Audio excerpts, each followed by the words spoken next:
afternoon, colleagues. We're here in camera for the first hour. In public. Oh, we're in public. Okay. Okay, I had that reversed. Okay. We're in public. So these are better brought up. Next. Okay. We're in public, and we're here to for a briefing of the Net Zero Accelerator Fund. We have two. We have the officials from the Department of the Environment as well as from the Department of Industry, and of course we have our Commissioner of the Environment and Sustainable Development here with us. So without further ado, I'm told there are two opening statements only. One from Francis Bilodeau and the other from Commissioner DeMarco. So we'll start with Mr. Bilodeau first, if that's okay. Okay. Well, thank you. Before I begin my remarks, I'd like to acknowledge that we're gathered here on the traditional unceded territory of the Algonquin Anishinaabe people. I'd like to take a moment to thank the Anishinaabe people and pay respect to their elders. Je tiens vraiment à remercier des membres du comité pour l'opportunité. I would like to thank the... Zéro du Fonds stratégique pour l'innovation. J'entends rien? Oh, I would like to thank my colleagues at Innovation, Science and Economic Development are thankful that the audit conducted by the Commissioner of the Environment has led to such interest in the program, and it is my hope that by answering your questions today, I can provide more clarity about the NZA's mandate and its operations. To aid in this, and further to your committee's request of June 4th, ISED has provided copies of all the term sheets and contribution agreement signed through the NZA, and a copy of the NZA tracker tool. Due to the sensitive nature of some of the information that's been shared with you, I'll be happy to discuss these documents in more detail in the in-camera portion of the meeting. Climate change is a complex challenge, and the NZA addresses it with a multifaceted solution across three pillars. The first is decarbonizing large emitting sectors. Pillar 2 is accelerating industrial transformation, and Pillar 3 is advancing clean technology development and Canada's battery ecosystem. The NZA tracker tool provides a detailed snapshot of the NZA's progress towards these investment pillars. Projects signed to date across all pillars are expected to generate emissions reductions of roughly 11.2 megatons. Through the first pillar, the NZA is encouraging significant investments in large emitters to reduce their near-term greenhouse gas emissions. These efforts towards GHG reductions from this sector also enhance our competitive edge in a globally decarbonizing economy. To date, 3 agreements, including Algoma, ArcelorMittal Dofasco, have been signed to decarbonize the steelmaking industry and are expected to generate about 7.2 megatons. Beyond the signed projects, other large emitter projects are in our pipeline and continue to advance through due diligence. We expect these projects could add up to 10 megatons in additional reductions. Ces grands projets de transformation nécessitent. These major transformation projects require government support to help de-risk the investment, enabling companies to significantly reduce their short-term emissions while remaining financially viable in a competitive market. Nevertheless, a company's decision ultimately depends on a number of factors. Barriers to a final investment decision include high initial costs, low project maturity, the risks associated with adopting new technologies, and changing material and labor costs. The projects under Pillar 1 were the main focus of the Commissioner's audit. However, the NZA also supports projects that promote the development of clean technologies and support the transformation of businesses and industrial sectors with a view to achieving carbon neutrality by 2050. Pillar 2 and 3 projects represent an estimated reduction of 4 megatons, resulting from both on-site reductions and the deployment of clean technologies. NZA Pillars 2 and 3 include projects such as Savante, which is a company that's building equipment needed for carbon capture and storage. With a manufacturing facility in Burnaby, British Columbia, Savante will support carbon capture and storage needs of hard-to-abate sectors, including cement, steel, oil and gas in Canada, but also around the world. The deployment of Savante's innovative technologies are expected to contribute to significant GHG reductions in Canada and globally. The market for carbon capture is growing, with regulations in place in Canada, the USA, and Europe, highlighting the growing demand for these technologies. In terms of advancing clean technology development in Canada's battery ecosystem, the NZA has invested in projects such as Volkswagen PowerCo's battery cell manufacturing project and GM's electric vehicle manufacturing efforts. Projects are pivotal in developing a robust Canadian EV ecosystem. Tout comme les projets de véhicules électriques qui Just as electric vehicle projects are helping to build the supply chain and secure the future of Canada's innovative automotive sector, the NZA is helping to transform the Canadian economy by advancing emerging clean technologies such as small modular reactors, nuclear fusion, carbon capture and sequestration, next-generation aircraft, and many others across Canada. For all NZA-funded projects, ISED ensures that contractual obligations and performance requirements defined in the initiative are met. Where the NZA is able to assess significant GHG reductions as a result of the project, contribution agreements include provisions to reduce and/or meet emissions intensity standards. Contribution agreements include provisions that impose consequences if minimal thresholds are not met. GHG reductions are monitored and tracked through progress reports. environmental benefits, NZA investments set commitments to foster substantial economic activities. Since the launch of the NZA, companies have committed to create and maintain over 36,000 jobs and create over 14,000 co-op positions. They've also made research and development commitments totaling $4.5 billion. Those are not insignificant numbers. Indeed, they highlight the critical impact that projects funded through the NZA can have on Canada's economy, in addition to supporting global climate goals. So I hope the documents that have been submitted to the committee will provide a clearer picture of the broader investment principle that underpin the NZA. Puis je vous remercie de m'avoir donné la parole. And I thank you for having given me the opportunity to speak to you. Thank you very much, Mr. Bilodeau. We now ask our Commissioner, Mr. DeMarco, to speak to us. Here today to discuss our report on the Strategic Innovation Fund's Net Zero Accelerator Initiative, which was tabled in Parliament in April 2024. I would too like to acknowledge that this hearing is taking place on the traditional unceded territory of the Algonquin and Anishinaabe people. Joining me today is Nicolas Blouin, the director who led the audit team. The Net Zero Accelerator Initiative aims to lower greenhouse gas emissions by incentivizing Canadian industries to decarbonize their operations. Our audit focused specifically on manufacturing, and we looked at whether Innovation, Science and Economic Development Canada managed the initiative to decarbonize the manufacturing industries in accordance with Canada's climate goals and with due regard to value for money. Nous avons constaté qu'innovation We found that Innovation, Science and Economic Development Canada had failed to attract the country's largest industrial emitters. At the time of the audit, from a potential of 55 large emitting companies, having only 15 applied for funding under the initiative, and 2 of them had signed agreements. The application process is lengthy and complex, and requires on average 407 hours to complete. This has likely not helped the department's efforts to attract more applicants. Only 2 large emitters and 15 smaller emitters have signed contribution agreements worth a total of $3.2 billion.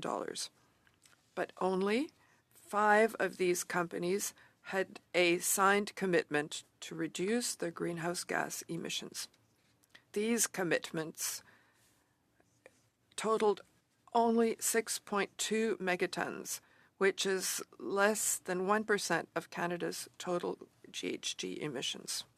There was no industrial decarbonization policy that involved all relevant government organizations. Such a policy would provide Innovation, Science and Economic Development Canada with a clearer picture of which industries are most in need of funds to reduce emissions. Our audit uncovered significant gaps, and the department provided vague responses to our recommendations. I am therefore concerned about what the department plans to do to address these gaps. Monsieur le Président, Mr. Chair, this concludes my opening remarks. We would be pleased to answer any questions the committee members may have. Thank you.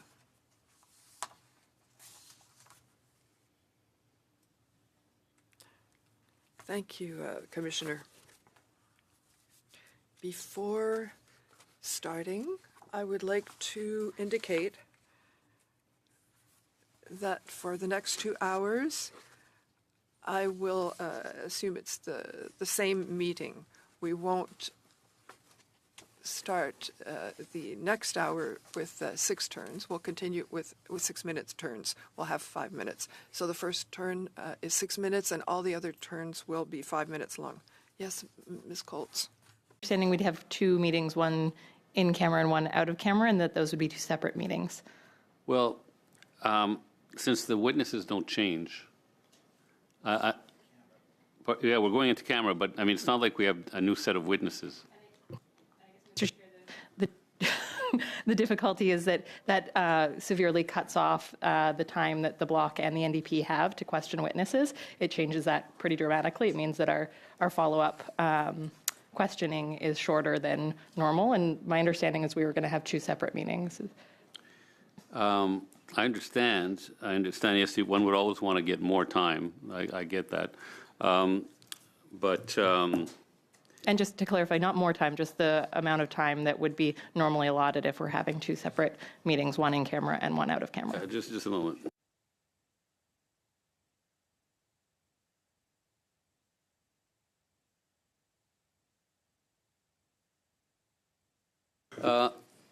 I'll defer to the committee. Do I have UC to start over again with the 6-minute round in the second hour?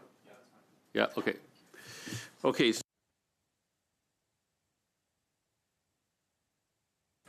Thank you, Chair. Thank you to the officials for coming out this afternoon. This will be for ISED.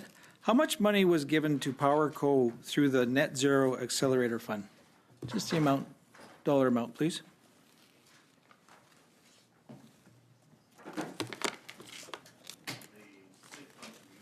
Is 700 million. Zero has been dispersed today. 700 million. Correct. 700 million. PowerCo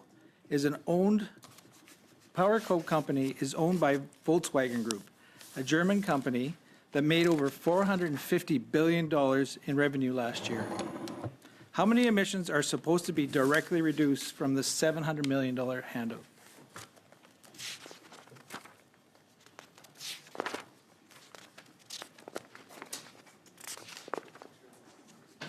Go ahead if you didn't say it. If you have it, I'll find the.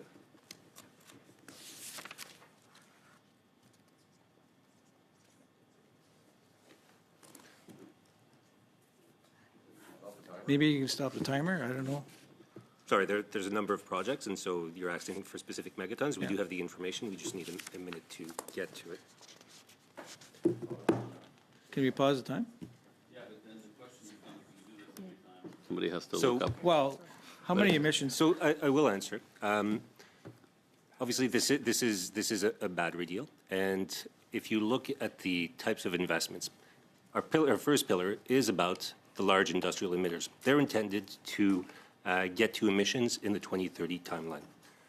Battery deals are part of a second and third pillar, which are intended to build the technologies for future and for to build the economy of the future.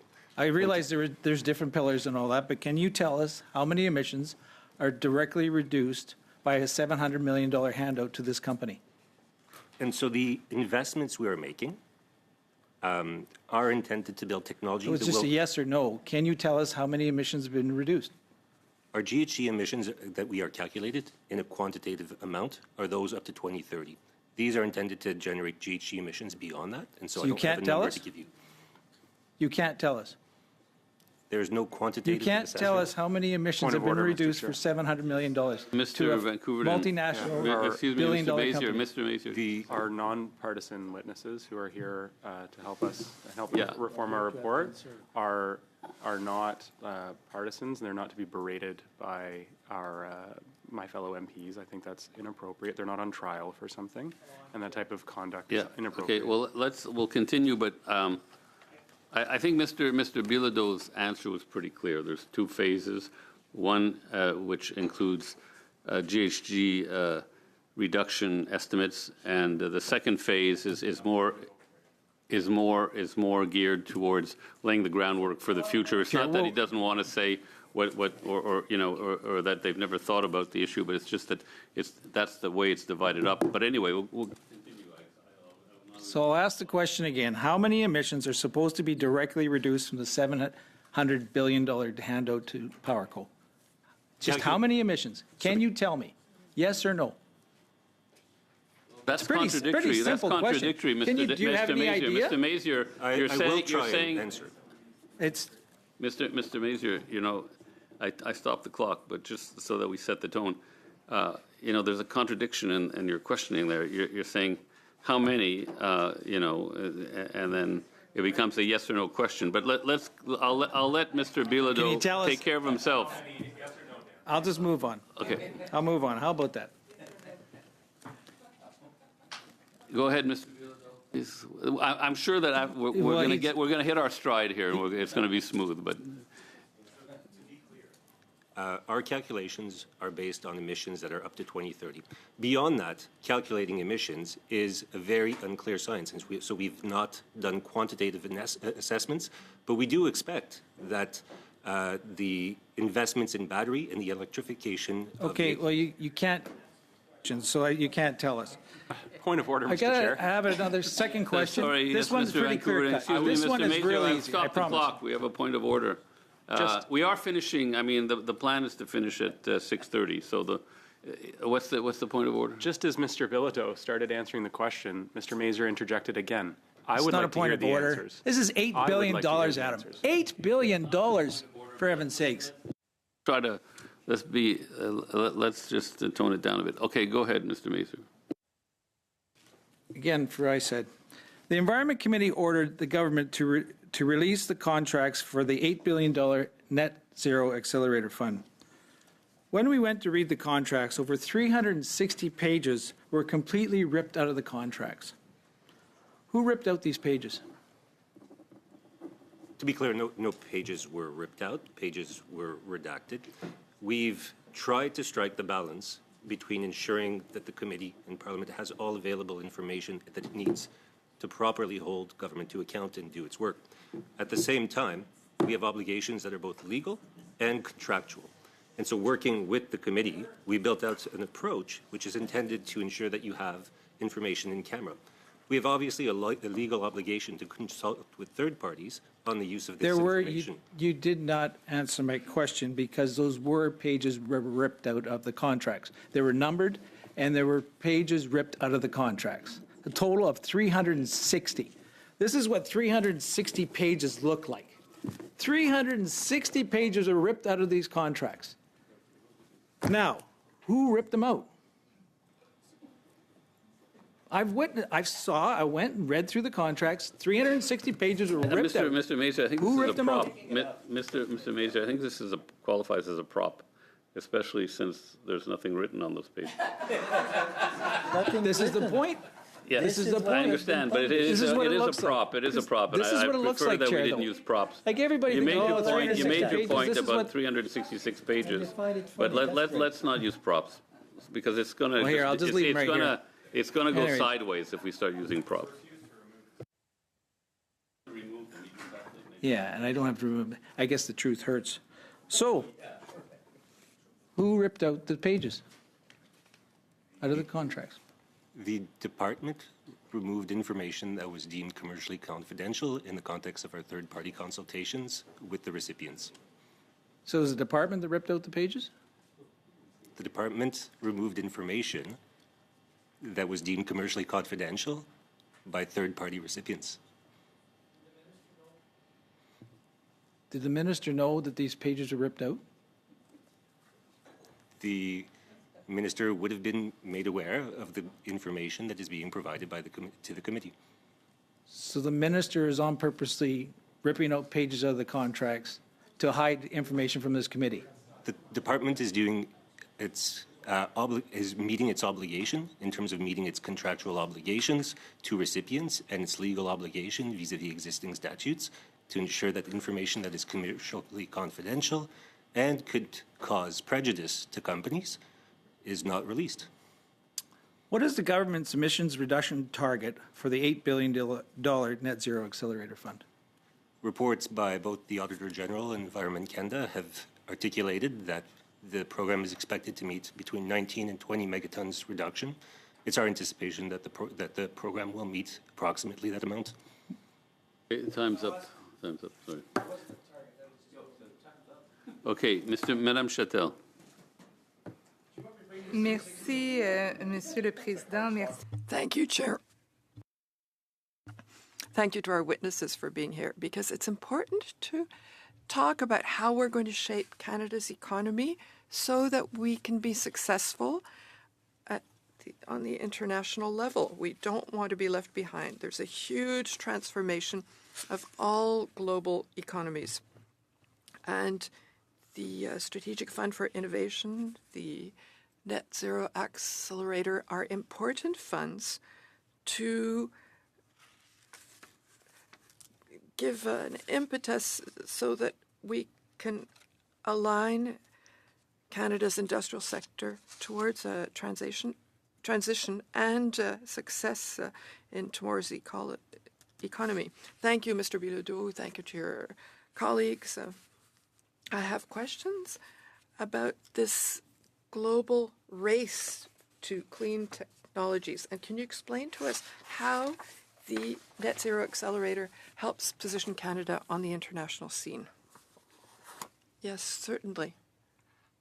In my introductory speech, I talked about three pillars. One is on short-term decreases until 2030. We're hoping that with the large emitters participating, we can have a major effect on our reductions. The second one concerns industrial transformation, and it's to help sectors carry out the transformation necessary to decrease the emission of GHGs. And our final pillar is related to clean technologies and wants to build technologies which will allow Canada and the world, not only Canada, to have the necessary technologies to reach our global objectives of reducing GHGs. I talked about Savante, which is a major company that will be capturing GHG gases. So there are a lot of there's a lot of innovation, and emissions from transportation is about 20%. So the efforts that will allow us to find technologies that will allow to decrease these emissions are critical for achieving our objectives. To date, we have committed $4.5 billion for a total of 23 projects, including 3 large emitters. Can you explain to us the importance of investing in those projects in order to put Canada in a good position in this economy and this technology, which will bring us to an economy that can be prosperous in the future? So far, the 3 projects in Pillar 1 include Algoma Steel, which will be replacing the furnace technologies, the blast furnaces, in order to allow them to make the transition towards a low emissions economy while continuing to continue their operations of creating jobs and furthering Canada's economy. A second one is Ancillary Metal, is a project that will help modernize practices that can help reduce GHG emissions in the steel sector. And the third project, within the first pillar, Heidelberg Materials, will allow us to capture GHG gases at their cement plant. And if you hadn't redacted the confidential information that endangers the competitiveness of our businesses from this report, and the Conservatives had published them, would Chinese businesses or other businesses been able to steal the this information from our Canadian companies? Well, yes, we have to keep that information confidential under the law. And secondly, some of these businesses considered that this information might endanger their competitiveness. Secondly, in terms of for the government, we have to have trusted partners in order to attract investment, and so that to encourage large emitters to work with the government. It depends on the confidence they have in us, that we will meet the obligations set out in the agreements we conclude with them. So making that information public could endanger our capacity to act in an efficient way in the future. So it would be very irresponsible on the part of the Conservatives to be asking for that information, that it be made public. It could harm not only current businesses and their international competitiveness, but also prevent businesses from applying for our programs. I'll say what I said initially. We have an obligation, but also these companies are expecting that the government meets the conditions of the agreements, so that we don't lose competitiveness, and so that they can continue to act now and in the future. Thank you. Ms. Michaud, welcome to the committee. It's your turn. Thank you, Chair. Thank you to the witnesses for being here. It's highly appreciated. I'm replacing Ms. Posé, so I'm not very familiar with this initiative. I understand it's a program that was put in place in order to encourage or incentivize Canadian businesses to contribute to the GHG emission reductions. At the national level, the government aimed for 40 to 45% reduction by 2030. The program anticipates investing $8 billion for a reduction between 19 and 20 megatons of GHGs, if I've understood clearly. So I'm interested in the audit that was carried out by the Commissioner for Environment and Sustainable Development. And there are criticisms on the method of calculating the reduction of emissions, also about the follow-up carried out with various businesses. One of the observations was that the initiative did not or does not allow attracting the largest emitters of Canada. And that may be that because the process is too long, it's too complex. In order to obtain funding, it takes about 1 year and 8 months. My question for Mr. DiMarco, this is an observation that you made. Could you tell us more about it? And do you think that given this is happening, that the initiative has achieved its goals, which is to have the largest emitters come and participate because they could have the biggest effect on GHG reduction? So thank you for the question. We have observed that the Net Zero Accelerator was not able to attract the largest emitters. As I said in my opening statements, there are some examples with the steel companies and one cement business, but that's not a lot when we looked at the 55 largest emitters in Canada. So that's one of our concerns. There's the absence of a horizontal industrial policy in Canada is also one of our concerns, and also the optimization of resources so that we can have value for money. There were no public calculations in terms of the value that we achieve with this fund in terms of taxpayers' money for Canada. So that's an example. We have a number of concerns with this fund, but that's a summary of our three largest concerns with the Net Zero initiative. Thank you very much. According to your observations, Mr. DeMarco, how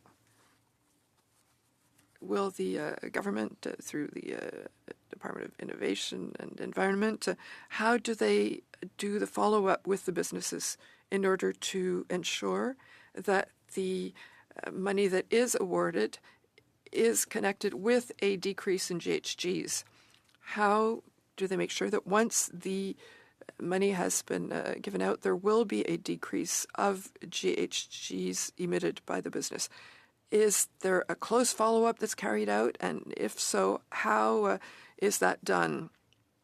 How are the calculations carried out? And I think that's also one of your observations, the fact that the method of calculation that's being used currently doesn't correspond to international standards, or actually I'll let you explain that to us. Do you have some concerns about that? We have concerns with the lack of compliance with the evaluation standards. Mr. Blouin can speak more about this topic. Mr. Blouin, thank you. So, in terms of the follow-up of the tracking of these projects, other departments can tell you more. But there are measures for accountability from the businesses as an insurance that the businesses who commit to doing it in the project will meet those obligations. The other ministers would know more about this. The second half of your question is related to the methods of calculating. And so we do talk about some lacks of conformity with international standards to estimate the impact in terms of GHG emission reductions of particular projects. So the program was initiated in 2020, if I'm not mistaken. It was announced then. And the target is 2030 because it's the government's target for GHG emission reductions. So do you think we're on track to decrease by 19 to 20 megatons as the government estimated? Well, no, I'm not certain that the department is on the right track. We have looked at these agreements, and only 5 of them had provisions with X numbers megatons reduction. When we calculated what was happening with those 5 contracts, we noticed that there was only between 6 to 7 megaton equivalents of carbon dioxide. It's possible that there will be further emissions reductions, but what's guaranteed in those agreements is only a little bit more than 6 megatons. So it's not enough. Thank you. We'll stop there. Ms. Collins? Thank you to all our witnesses for being here today. And yeah, especially Commissioner DeMarco, thank you so much, and to your whole team. I want to start maybe just one of the things that was shocking to me when I went to sit down and look at the documents was the number of pages that were redacted. Mr. DeMarco, when you looked at it was completely unredacted. Is that correct? So the audit team goes through the piles of documents in a digital format. So Mr. Blouin can explain to you the nature of the free access provision that we have in the Auditor General Act and what he obtained. I don't need a ton of a very short amount of time. Yeah, so just they were unredacted documents. They were unredacted. Yeah. Thank you.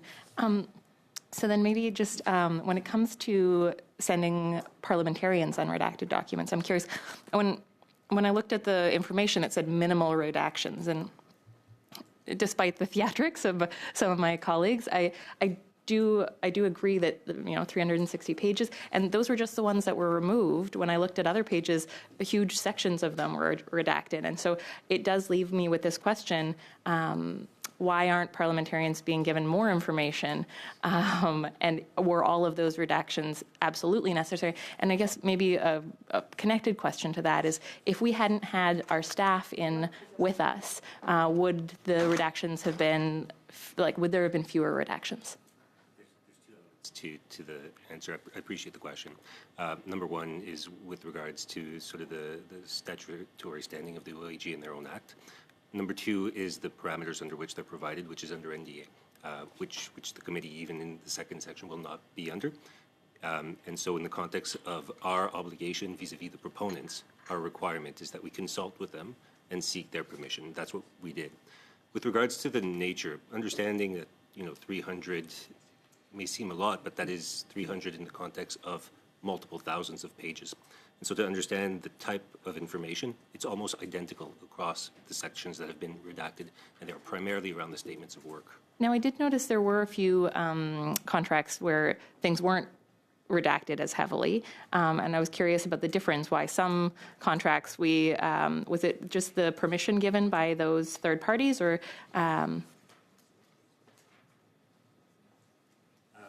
It is, so the items that were redacted are of two natures. Number one, personal and private, personal information, primarily commercial information. And so the commercial information for almost all of them is around the statement of work and how they anticipate doing their work, which is could be prejudicial, or they feel is prejudicial to their capacity to remain competitive.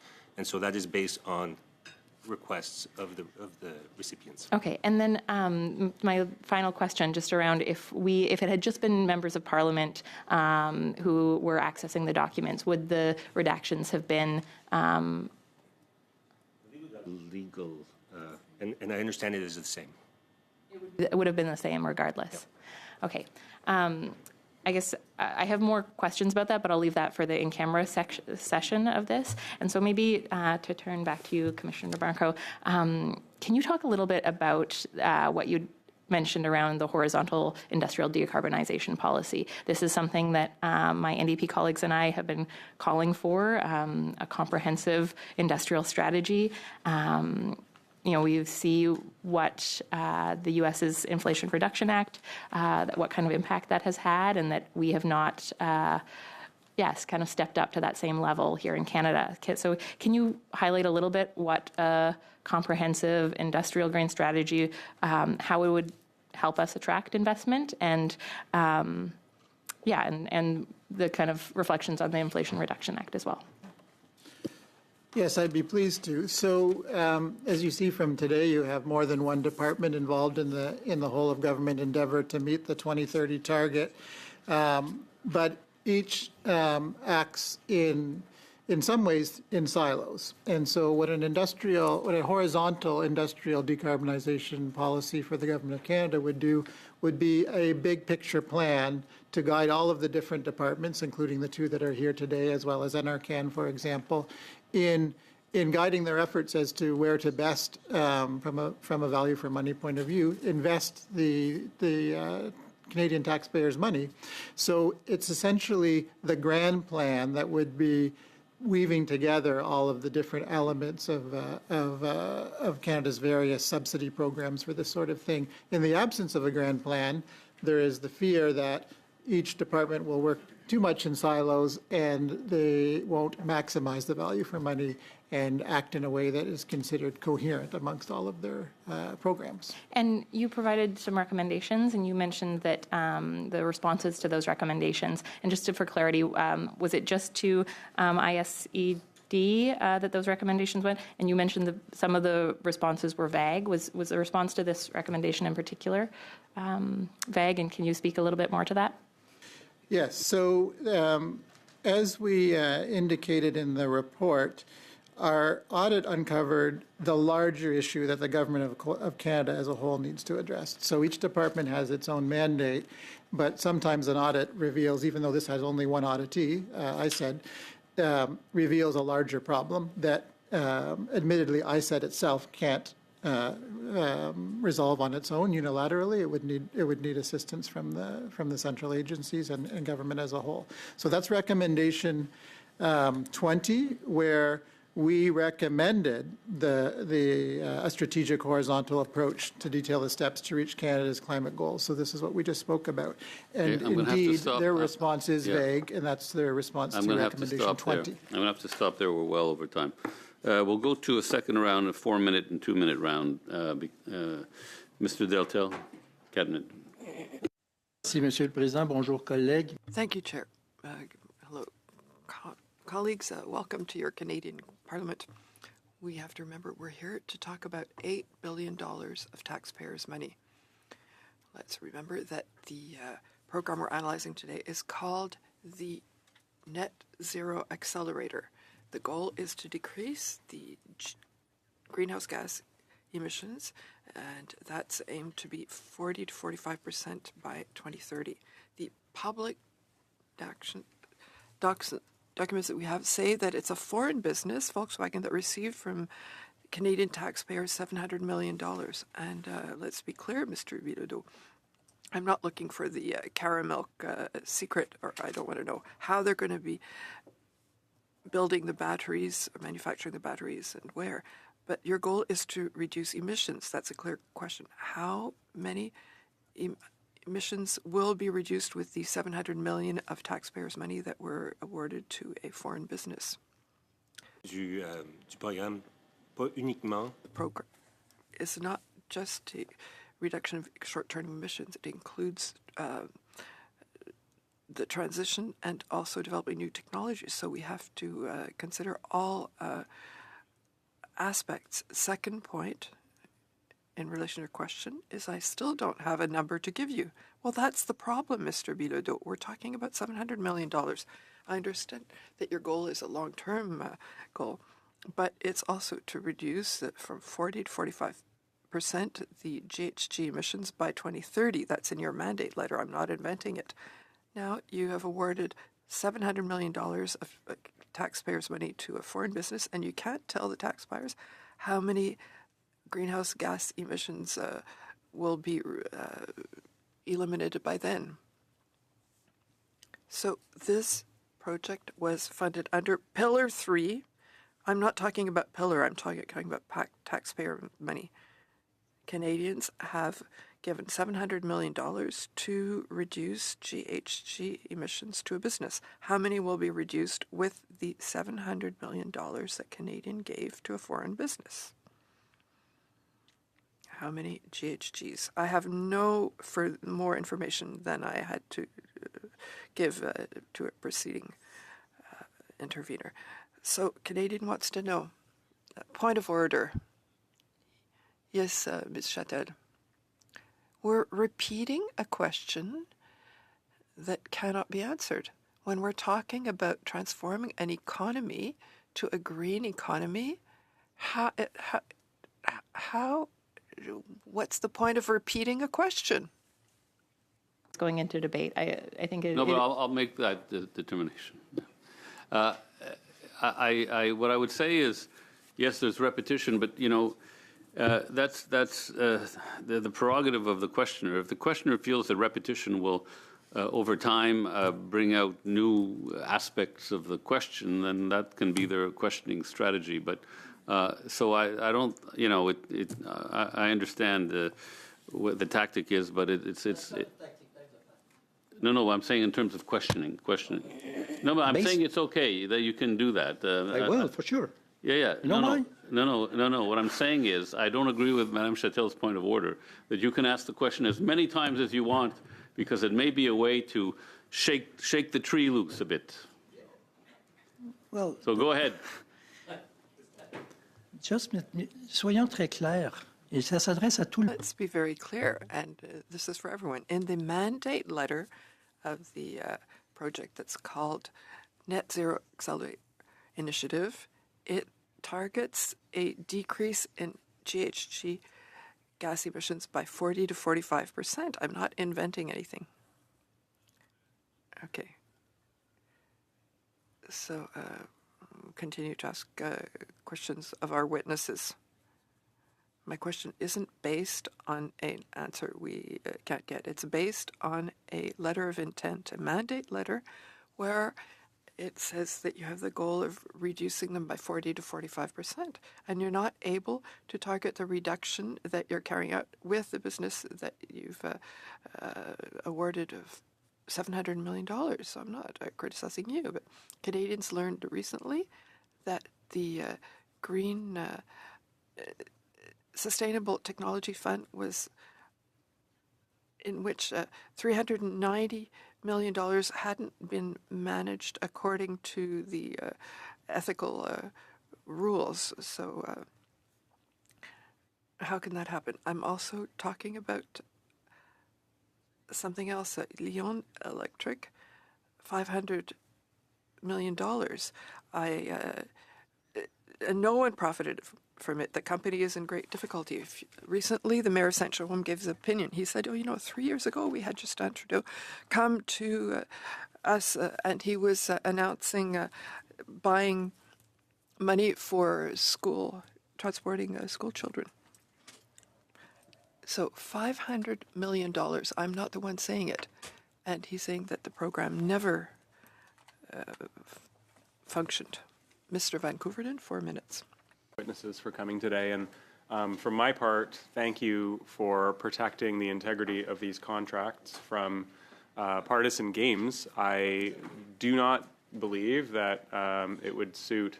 I've never run a multi-billion-dollar company before, but I think I'd be rather reticent to provide every single detail to these contracts, given how toxic various parliaments have become over the last couple of years. I think it's important that they have funding agreements. I also think it's important that we get reports and timely information and that they be scrutinized, and I think that's been done very, very well. But I'm also glad that the integrity of that confidential information between a multi-billion-dollar organization and a nation is important to protect. It's also important for our competitiveness, because we don't want future companies to say, I don't want to be used for partisan reasons. I just want to do business. And in the case of both the decarbonization of the steel industry in my region in Hamilton, we're very grateful for the improvements that's going to make to our atmospheric pollution. And I also know just down the road from Milton in St. Thomas, we're going to see huge growth in jobs thanks to the Volkswagen factory and others as well down in that region. So, I'll say that over the last couple of weeks in particular, the leader of the Conservative Party, Pierre Poilievre, has been talking about jobs. And then when asked about their plans to lower emissions and fight climate change, they really only respond with one answer, and that's technology. And I think of immediately technologies like decarbonizing our steel industry, improving electrification, and working towards cleaner, large industrial manufacturing techniques. Could you point to job creation? I know that it's not necessarily directly in your mandate, but the Rust Belt in Ontario has Mr. Mazier. This is a net zero accelerator. This is to reduce emissions. It has nothing to do with jobs, actually. This study is all about where did the $8 billion go and how many emissions have been reduced. So the member opposite, Dan Mazier, wait might want to simplify this and make it just about one thing, and to suggest that the Net Zero Accelerator Fund is just an emissions reductions plan, but that's not the case. I'll point to the fact it's not solely for emissions reductions. Yeah, I guess it does many other things. In order to... Okay, Mr. Van Koeverden, Mr. Bilodeau, in some of his answers, referenced, to be fair, I'm going to have to pause the meeting. Anytime I pause the meeting, it's eating into the time of the meeting. So, Madame Chatel, Mr. Bilodeau did mention that one of the pillars of the program was more directly tied to job creation, and of course, the green transition is all part of the big ball of wax we call, moving to a greener economy. So I wouldn't spend too much time on jobs, but it's not entirely out of the frame. So, go ahead, Mr. Van Koeverden. I know that the Conservatives would like everything to be very, very simple. And I also know that they brought 360 blank pages indicating that they've done a tremendous amount of research on this. But it is about more than just lowering our emissions. It's about investing in the green economy, and that's why it's true that we continually say, if you don't have a plan for the environment, then you don't have a plan for the economy. In this context, this is absolutely true. Our manufacturing sector in southwestern Ontario is a large emitting sector. It always has been, but as we know, we've lost a lot of jobs from the Rust Belt. It's where I grew up and where I live, and now this government is investing in a very competitive environment, I'd say. So with respect to the Emissions Reduction Act down in the United States, the competitiveness that basically informed us on, and we needed to, invest in order to attract these jobs, this investment in these technological opportunities. Could you speak specifically to jobs in both St. Thomas and with respect to how important these investments are for the steel industry, particularly in Hamilton and Algoma? So I will ask Stephanie in a moment to talk specifically about St. Thomas on sort of the broader picture. Our estimate is basically on the basis of agreements to date. We estimate that about 36,000 jobs will be created, and R&D commitments exceeding $4.5 billion will be made. It's important to recognize that we're seeing a major shift in the industrial landscape. And part of the objective is to support Canada as we shift towards that as the economic basis changes. Investments like Volkswagen, though $700 million is a large investment, represent a broad investment where that $700 million is only 10% of the total investment that is being made in Canada.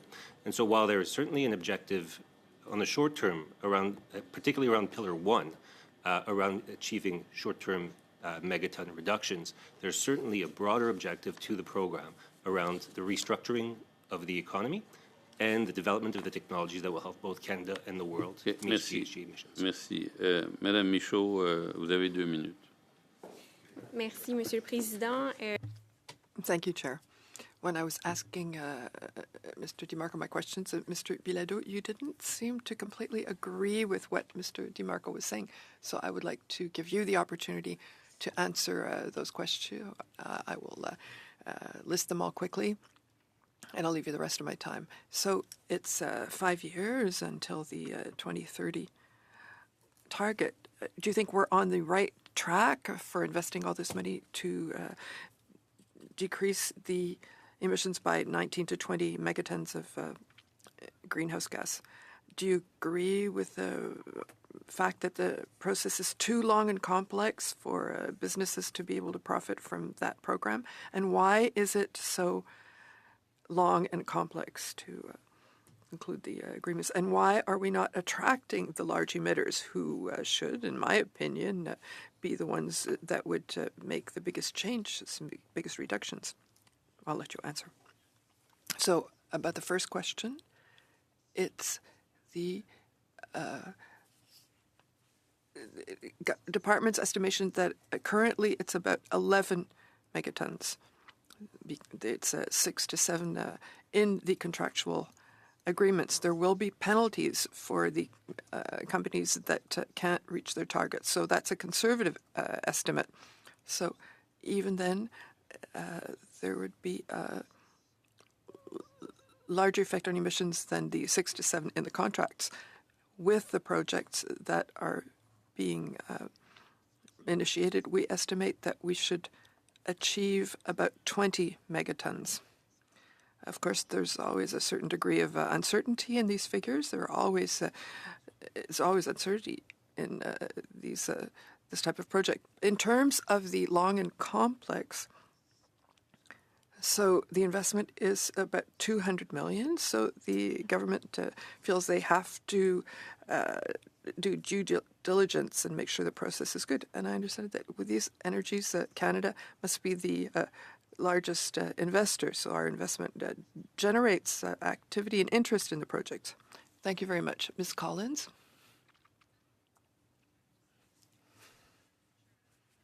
In his report that there was, and I'm quoting, incomplete due diligence on greenhouse gas emission reduction commitments. He had noted his concerns here, but also in the report about value for money, given that the reduction commitments weren't strict enough, and also just that standard practices weren't followed.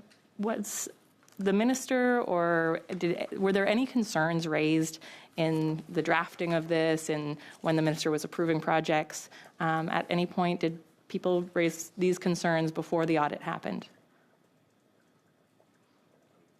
Maybe two elements to my answer in terms of value for money.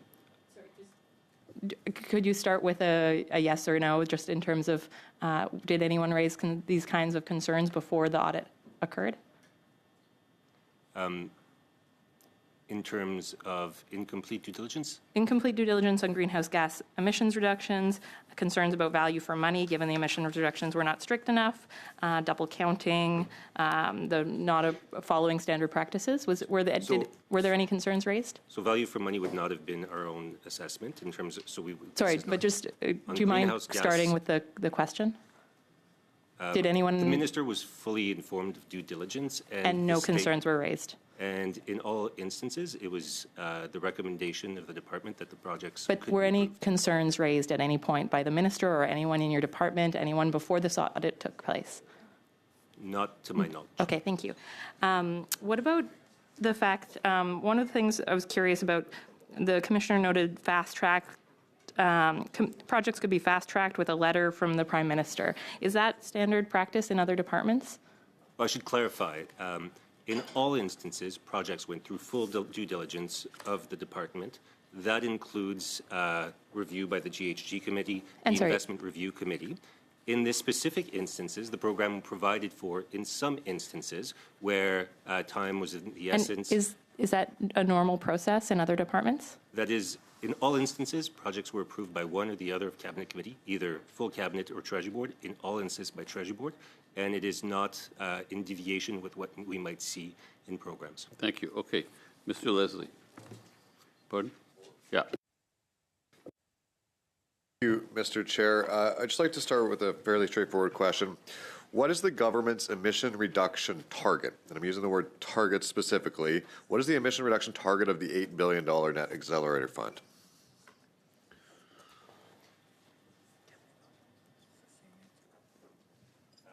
As per sort of what was reported in the CES, in the OAG, and by Environment Canada, we expect 19 to 20 megatons. My question is, what is the target of the program's $8 billion in spending? What is the target of emissions reductions? Any specific targets that would have been included in the policy approval at this point are cabinet confidence? And to just to clarify, cabinet confidence means it must be kept secret? Correct.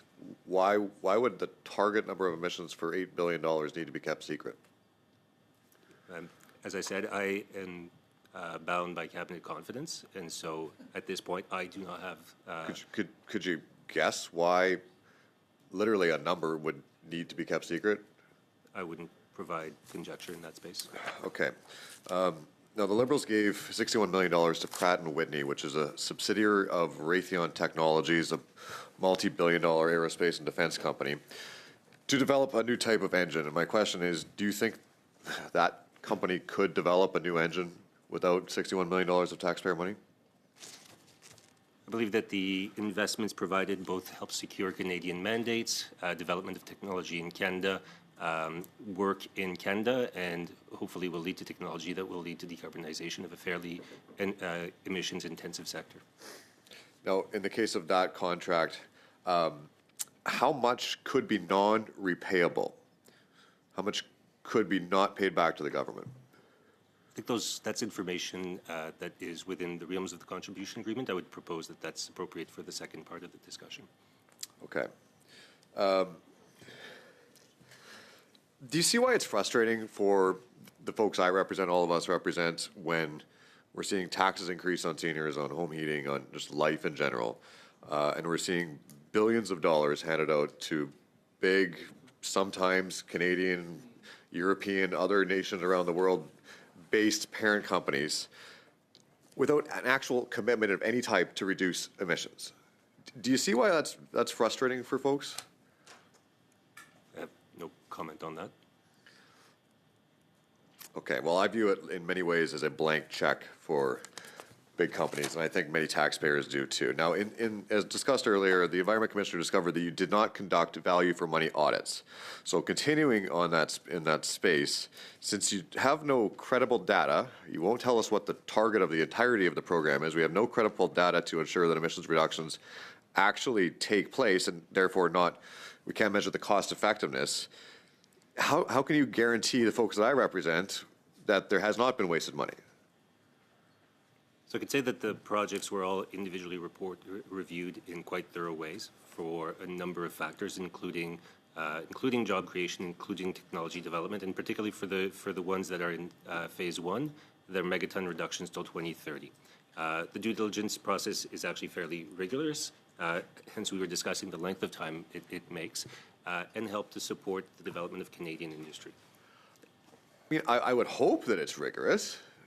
I think expecting anything less is simply insane. But there's also been a double counting of emissions across various other programs, as reported by the Commissioner, and a clear lack of, I think, focus. And will the department be going forward doing value for money audits on any other future programs of this nature? Or has the lesson been learned, or are we going to continue to provide vague responses back to the Environment Commissioner? Time's up. We'll go now to Mr. Longfield. Thank you, Chair, and thank you to the witnesses. I'm going to focus my questions with Mr. Bilodeau, and thank you to Mr. DeMarco for being here again in the committee.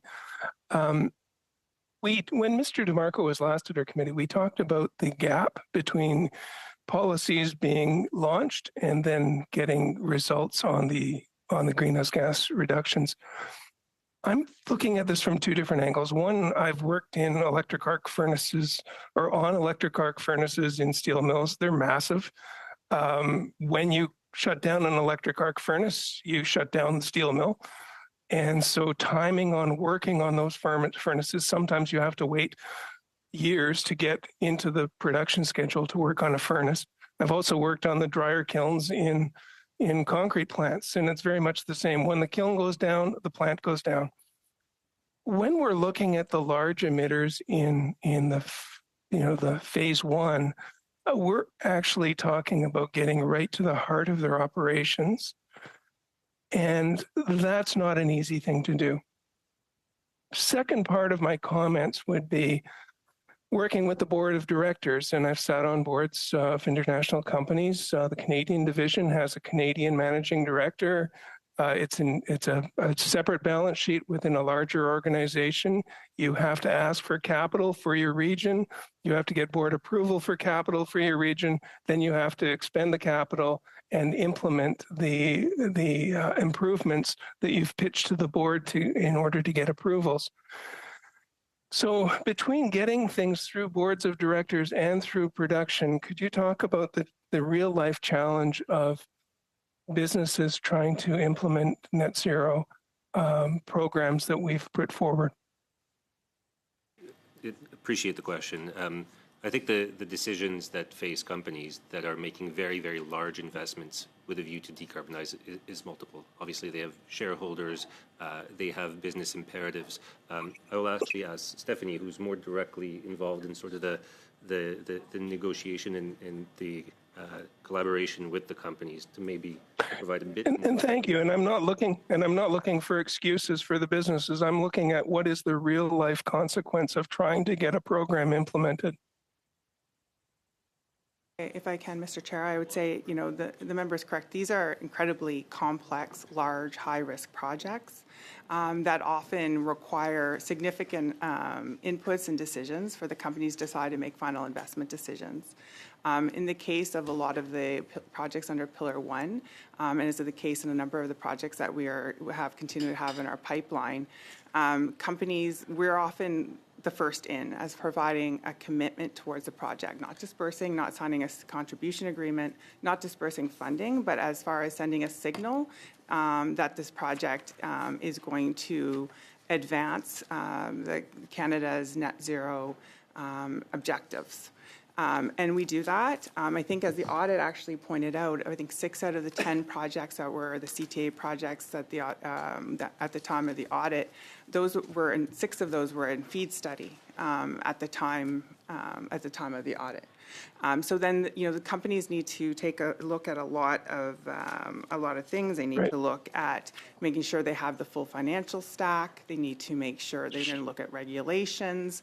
Sure. They're going to look If at I risk. could, thank you. And unlimited time. At the same time, we're competing against other companies or organizations in other countries who may be also seeking federal compensation for some of the large capital projects. So it is a global market that we're competing against. Thank you. Is that fair? Merci, merci beaucoup. Okay. Alors, ça termine notre première heure. So this concludes our first hour. Before taking a short break to begin our in-camera session, I have a question to ask the committee. As we know, for the in-camera session, each MP has the right to have one staff member here, and whips also have the same right, and every leader in the House also has the right to have one staff member. Do I have the permission of the committee to invite the support personnel, the people who support our witnesses? Most of them are sitting in the first row behind. Do I have the permission for them to stay? Thank you. We'll take a short break and then we'll move to the in-camera session.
you.